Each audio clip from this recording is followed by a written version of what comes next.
I'm Cole Mercer, and today we're looking at, well, a fundamental shift in our understanding of history's most notorious apex predator.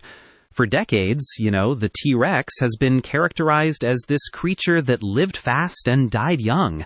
But new data, just published in the journal PeerJ, suggests that the king of the dinosaurs was actually a much more patient survivor. And I'm Daniel Brooks. It's really fascinating, Cole. I mean, we used to think these creatures hit their full 8-ton adult size by, the age of 25? But a team led by Holly Woodward at Oklahoma State University has used polarized light to identify growth rings in fossilized bone, rings that were previously invisible to the naked eye. Their findings actually push that maturity window back significantly.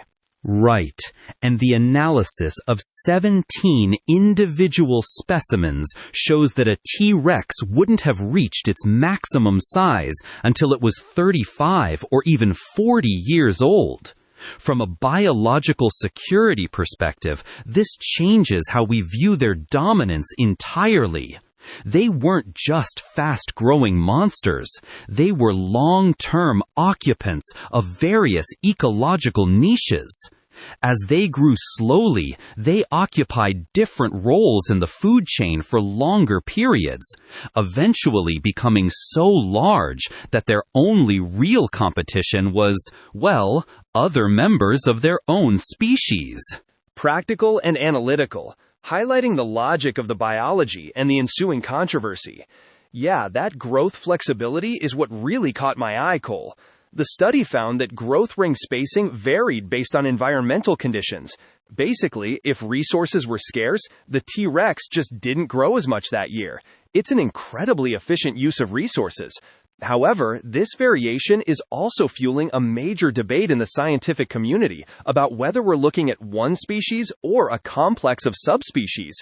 Some researchers believe that fossils we've long attributed to teenage T-Rexes, like the Nanotyrannus, might actually be a distinct species entirely. The debate over classification is a reminder that even our most established historical narratives are subject to change under new scrutiny.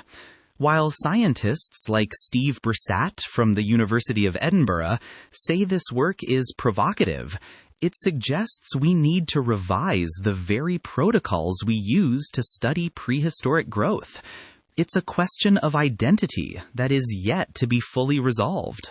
While we are seeing this evolution in paleontology, the situation in our modern cities is becoming increasingly rigid. Cole, we are seeing a significant escalation in the tensions between federal authority and urban centers. The current standoff in Minneapolis has reached a critical flashpoint. Exactly, Daniel. President Trump has now explicitly threatened to invoke the Insurrection Act of 1807. This is a 19th century law that grants the president the authority to deploy active duty service members domestically without the standard requirement for congressional approval. The threat comes after a federal officer shot a man during a traffic stop in Minneapolis, an event that ignited already simmering tensions over federal immigration operations in the region. The local impact is severe. I mean, protests have been building since the fatal shooting of Renee Nicole Good by an ICE officer earlier this month. From an urban policy standpoint, we are seeing a total breakdown in the relationship between federal law enforcement and the local community. The president's rhetoric on Truth Social, calling state leaders corrupt and labeling protesters as professional agitators, it only deepens that divide. It puts the city's infrastructure and public safety in a very precarious position.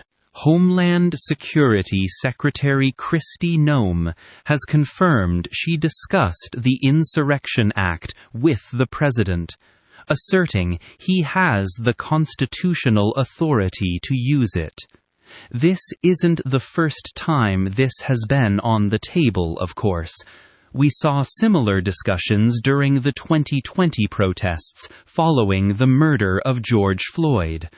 But the move to actually deploy the military on American streets, that remains a massive escalation of executive power that the defense community watches with extreme caution.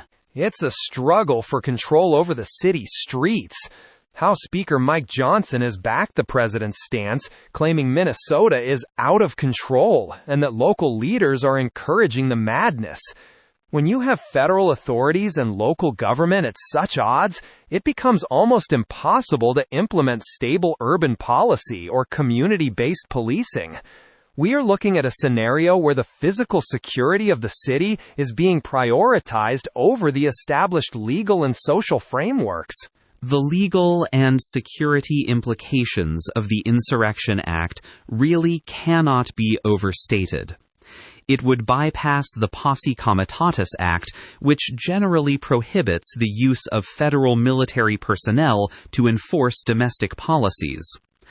As the situation in Minneapolis evolves, the question is no longer just about a single shooting, but about the threshold for federal intervention in American cities.